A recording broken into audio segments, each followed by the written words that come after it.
احكي بطولة. النهاردة يوم مختلف، يوم تاريخي. البطولة فيه هي أهم بطولة في تاريخ بلدنا. الحكاية بتاعته أهم حكاية في تاريخنا الحديث. تاريخ النهاردة تاريخ له معناه. اليوم نفسه بطولة متفردة بنفسها وبتتكلم عن نفسها. النهاردة هنحكي بطولة 6 أكتوبر 73. حرب أكتوبر أو حرب العاشر من رمضان، ده اسمها المتعارف عليه هنا في مصر.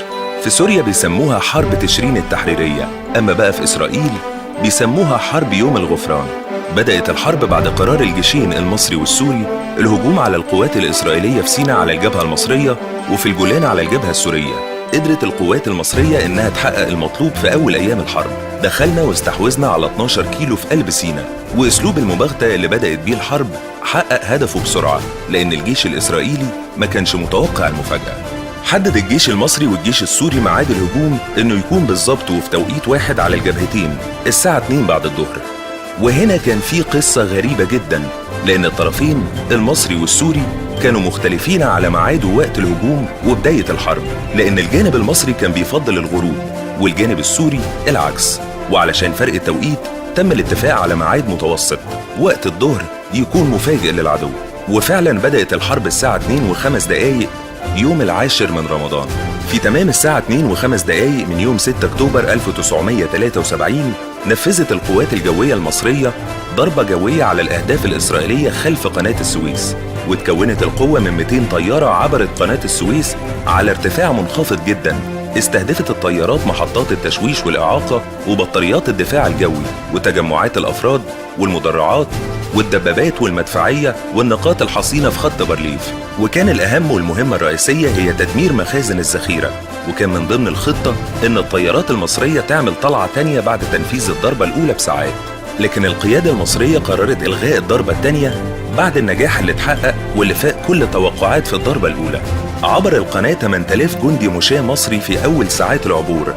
بعدها توالت موجات العبور الثانية والثالثة، ووصل عدد القوات المصرية على الضفة الشرقية بحلول الليل ل60,000 جندي تقريباً، بعد ما قدر الجنود إنهم يسيطروا على حوالي 12 كيلو. في نفس الوقت كان سلاح المهندسين المصري بيفتح ثغرات في الساتر الترابي باستخدام خراطيم شديدة الدفع، وده كان عشان عبور المدرعات والأسلحة التقيلة. أما على الجانب الإسرائيلي انطلقت صفارات الإنذار الساعة 2 وتم إعلان حالة الطوارئ، ووقتها أعلن الراديو الإسرائيلي بداية الإرسال رغم العيد، وبدأ عملية تعبئة قوات الاحتياط لدفعها للجبهة. عبرت القوات المصرية بالكامل صباح يوم الأحد 7 أكتوبر قناة السويس، وبلغوا القيادة العامة المصرية إن عدد 5 فرق مشاة بكامل أسلحتها التقيلة بقت خلاص في الضفة الشرقية للقناة، وانتهت أسطورة خط بارليف الدفاعي. أثناء كل ده حاولت القيادة في إسرائيل دعم قواتها على الجبهة، ودفعت ب5 ألوية مدرعة، وكانت مفاجأة كبيرة كانت ممكن تقلب الموازين، لأن بكده بقى مجموع القوات المدرعة الإسرائيلية في سيناء 8 ألوية مدرعة، وده يعتبر في عالم الحروب عدد كبير جدا. المخابرات المصرية قبل الحرب توقعت الهجوم الإسرائيلي المضاد هيبدأ بعد 18 ساعة من بداية الهجوم المصري، لكن المفاجأة إن الهجوم اتأخر لحد يوم 8 أكتوبر، وبدأ أول هجوم منظم من إسرائيل يوم 8 ويوم 9 أكتوبر بكل قوتها وبعدد كبير من اللواءات المدرعة. لكن القوات المصرية كانت استعدت بشكل كويس لصد الهجوم وبأكتر من طريقة، وكانوا اليومين دول كافلين إن الجيش المصري يبدأ يتأكد من فرض سيطرته على الحرب وإنه صاحب اليد الأقوى. وكمان الطرف الآخر بدأ يحس بفشله في محاولة ردع القوات المصرية أو حتى إحداث شوية خسائر ولو نفسية. لكن بنهاية اليوم وبعد تراجع القوات الإسرائيلية بدأت الأخبار تتنقل إن وزير الخارجية الأمريكي كيسنجر اجتمع مع السفير الإسرائيلي في واشنطن عشان يعرف آخر التطورات، وفي مذكراته قال إن السفير الإسرائيلي بلغه إن الخسائر وصلت في اليومين اللي فاتوا لأكتر من 500 دبابة وحوالي 48 طيارة حربية، والقوات المصرية لسه بتتقدم في سيناء. وبدأ ينقل طلبات الحكومة الإسرائيلية من الأسلحة والمعدات عشان يطوروا الهجوم الجاي بعد فشل هجوم يوم 8 و9 أكتوبر. ودلوقتي هنتكلم عن ثغرة الدفرسوار وبطولة الجيش المصري في وقت الصعاب بمساندة الشعب والملحمة اللي حصلت وقتها. الثغرة بدايتها كانت يوم 13 أكتوبر لما بدأت بعض الطيارات الأمريكية تحوم فوق سما أرض المعركة علشان تستكشف الوضع، وعملت الطيارات دي بعض الطلعات بدأت الطيارات تستكشف مناطق السويس والإسماعيلية، واكتشفت مكان وفجوة بين الجيش الثاني والثالث في منطقة الدفرسوار.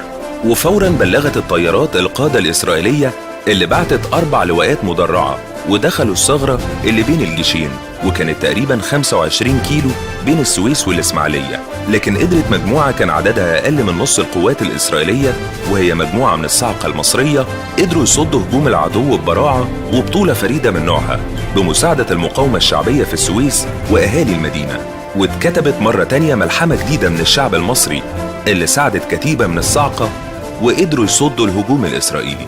مرت الأيام بين شد وجذب وهجوم وخسائر لحد يوم 22 أكتوبر وقرار وقف إطلاق النار من الأمم المتحدة وتثبيت الوضع على ما هو عليه في ميدان الحرب، وكل جانب يلتزم بما وصل إليه لحد اتفاقية معاهدة السلام سنة 79 واسترداد كامل الأراضي المصرية في طابة سنة 89.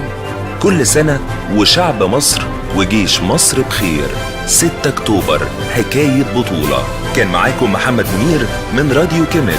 راديو كيميت، محطة على المحطة.